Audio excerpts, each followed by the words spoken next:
But all the priests and Levites among the northern tribes of Israel sided with Rehoboam. The Levites even abandoned their pasture lands and property and moved to Judah and Jerusalem, because Jeroboam and his sons would not allow them to serve the Lord as priests. Jeroboam appointed his own priests to serve at the pagan shrines, where they worshipped the goat and calf idols he had made. This strengthened the kingdom of Judah, and for 3 years they supported Rehoboam, son of Solomon. For during those years they faithfully followed in the footsteps of David and Solomon. Jeroboam didn't want people worshipping the Lord like they had done before, because then all the annual festivals and stuff would require them to go back to Jerusalem. There would be an opportunity there for them to join the kingdom of Judah. He chose entirely different priests who didn't worship the Lord, so then the actual priests who followed God went to Judah because of it actually being able to serve the Lord their God there. What's up, cool people? My name's Matt. Welcome back to our Bible study.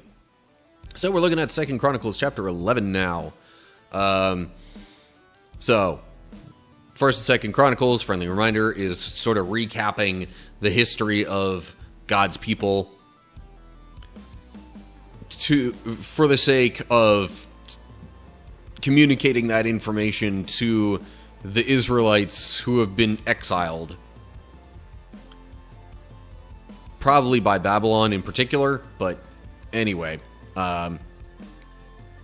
This guy named Ezra wanted to, like, kind of get them back, well, A, back to worshiping God, and B, you know, he just wanted them to get back to where they should have been as a whole, like, both spiritually and physically.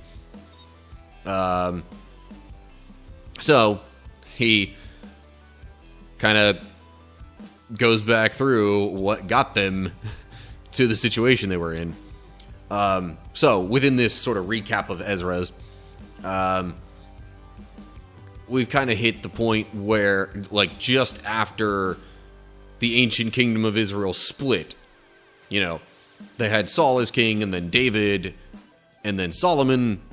Things were pretty good all throughout that, and then Solomon's son takes over the kingdom. The rest of the people of the kingdom, at least most of the tribes anyway, ask for, you know, easing of tax burdens and labor, and Rehoboam, with some of his friends who he asked for advice, said, nope, I'm going to make things worse, not better. And then they said, okay, well, forget you. We're splitting off and making our own kingdom. So then suddenly, one tribe, Judah specifically, is left there under Rehoboam's reign, and all the rest of the tribes are their own thing now. So that's where we pick things up here in 2 Chronicles chapter 11. Let's hop in. When Rehoboam arrived at Jerusalem, he mobilized the men of Judah and Benjamin, 180,000 select troops, to fight against Israel and to restore the kingdom to himself. But the Lord said to Shemaiah, the man of God, say to Rehoboam, son of Solomon, king of Judah, and to all the Israelites in Judah and Benjamin, this is what the Lord says. Do not fight against your relatives. Go back home, for what has happened is my doing. So they obeyed the message of the Lord and did not fight against Jeroboam. Jeroboam was the guy that the rest of the tribes chose to be their leader. He actually also received a prophecy that he would reign over the majority of Israel. So Rehoboam, after the split, wants to regain control of these other tribes that have split off. But God says to him through the prophet Shemaiah, or I assume he's a prophet, but says to Rehoboam essentially, is don't fight them. I have caused this to happen, so you're basically fighting against my will. Don't do it.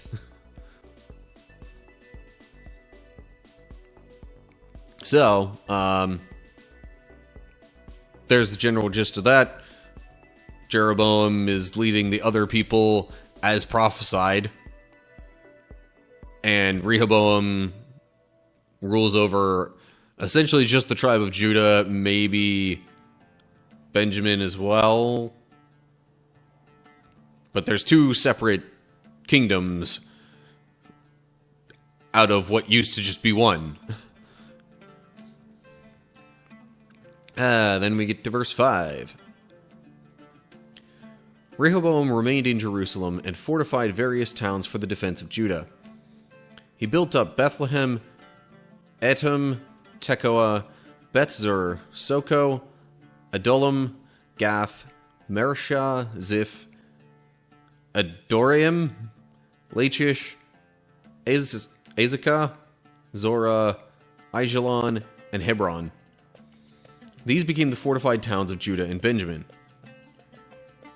Rehoboam strengthened their defenses and stationed commanders in them, and he stored supplies of food, olive oil, and wine. He also put shields and spears in these towns as a further safety measure, so only Judah and Benjamin remained under his control. So, yeah, he essentially, as I said, he's king over Judah and Benjamin. He's fortifying towns, maybe in part because he's like, oh, great, now we've got some people, some of our own relatives who are mad at us, and more people who potentially want to fight us. Looking at chat, world's population was about 180 million people, so whenever you hear about a war where about 100,000 die, like Gideon or David, it's about 0.1% of the world's population fighting and dying. Would be like modern Israel fighting a war this year that kills 8 million people. Yeah, it's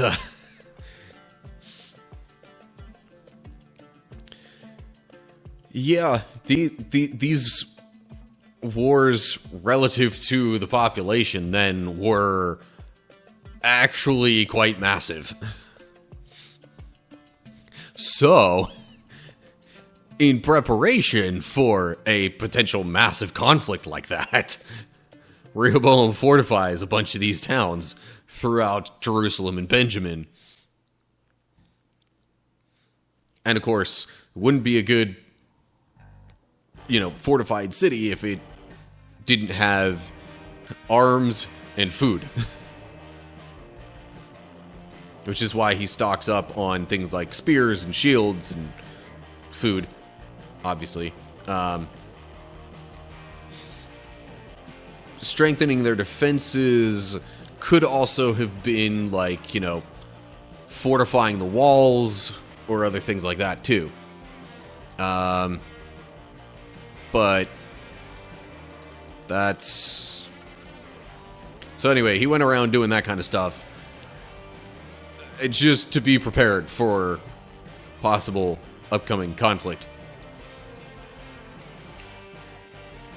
So, then we'll read from verse 13. But all the priests and Levites among the northern tribes of Israel sided with Rehoboam. The Levites even abandoned their pasture lands and property and moved to Judah and Jerusalem, because Jeroboam and his sons would not allow them to serve the Lord as priests. Jeroboam appointed his own priests to serve at the pagan shrines, where they worshipped the goat and calf idols he had made. From all the tribes of Israel, those who sincerely wanted to worship the Lord, the God of Israel, followed the Levites to Jerusalem, where they could offer sacrifices to the Lord, the God of their ancestors. I feel like I might have misread that, but I'll keep moving. This strengthened the kingdom of Judah, and for 3 years they supported Rehoboam, son of Solomon. For during those years they faithfully followed in the footsteps of David and Solomon. So, Jeroboam, it mentioned in 1 Kings, I think, that Jeroboam didn't want people worshiping the Lord like they had done before, because then all the annual festivals and stuff would require them to go back to Jerusalem. And that would give them... there would be an opportunity there for them to, join the kingdom of Judah, and that doesn't help him out for his, standing as king. So, he made idols of different gods for them to worship. He chose entirely different priests who didn't worship the Lord, so then the actual priests who followed God went to Judah because of actually being able to serve the Lord their God there. For a second I was a bit thrown off. I was like, wait, part of the northern tribes sided with Rehoboam, but it's the priests and Levites. Because they could actually, worship the God that they had been worshiping. However, I ended up fumbling through verse 16 there. It felt like maybe the inflection was off when I was reading through it, but essentially it's just emphasizing that, yeah, any of the priests who actually cared about worshiping the Lord went to Jerusalem. Or really anybody who cared about truly worshiping the Lord went to Jerusalem, I guess is what that verse is saying. And that obviously worked in Judah's favor, at least for a while. But it says it's only for 3 years. So after that, no guarantees that they were actually continuing to do things like they should have. Anyway, okay. On to verse 18. Rehoboam married his cousin Mahalath, the daughter of David's son Jeremoth, and of Abihail, the daughter of Eliab, son of Jesse. Mahalath had 3 sons, Jeush, Shemariah, and Zaham. Later, Rehoboam married another cousin, Maacah, the granddaughter of Absalom. Maacah gave birth to Abijah, Attai, Ziza, and Shelomith. Rehoboam loved Maacah more than any of his other wives and concubines. In all, he had 18 wives and 60 concubines, and they gave birth to 28 sons and 60 daughters.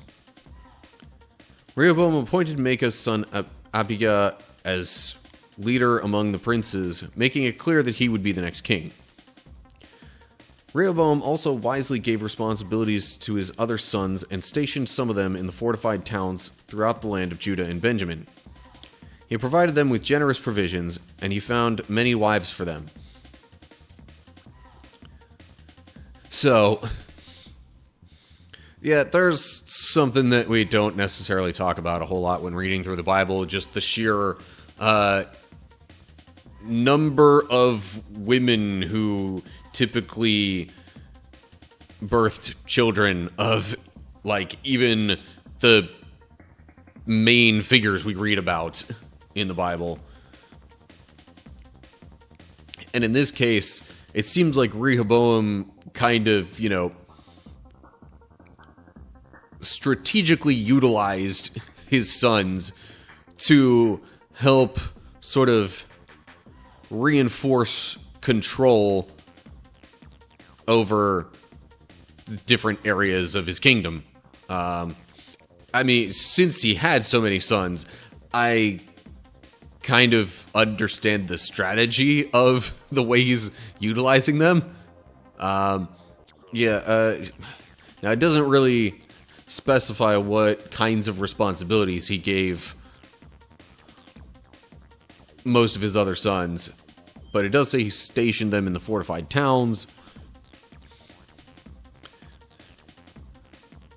So, I guess they also had, sort of official titles then, or at least very official responsibilities that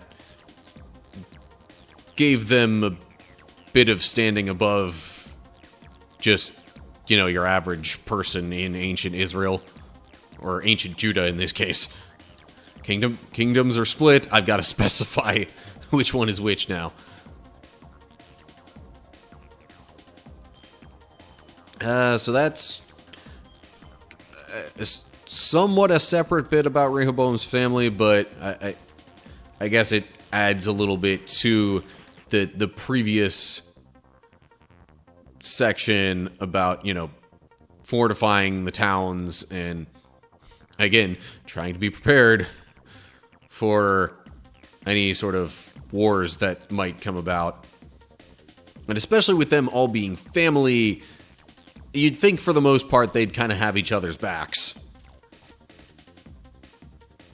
And, if Rehoboam told his sons, hey, here's what's going on, I need you to do XYZ, there's a pretty good chance they were gonna follow his instructions. Not saying it was guaranteed, but pretty good chance. And, I don't know if I really have too many other thoughts on this particular chapter. Just kind of going through sort of the early establishment of Rehoboam as king, specifically over Judah and Benjamin. Okay, so we essentially didn't really have any fighting happen in this chapter, although Rehoboam wanted to. But it seems like he's preparing for war, at least. I guess that's really just the general gist of what happens. I mean, it explains that in a bit of a more detailed fashion. I was going to say roundabout, but more detailed is a bit more accurate. So yeah, Rehoboam's a king, Jeroboam's a king, both ruling over descendants of Israel. So we'll see where it goes from there. I mean, we kind of already know where it goes from there because of 1st and 2nd Kings, but I'm not going to get ahead of myself in 2nd Chronicles here. So, as always, like and share if you enjoyed the video, subscribe to the channel, and click the bell to get updates when I post more videos. Look down in the description for links to social media pages and other ways to keep up with what I'm doing.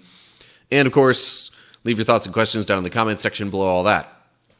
So that's it for now. Hope you're all doing well. Hopefully I'll see you soon for another video. But whatever the case is, till next time, stay cool, people.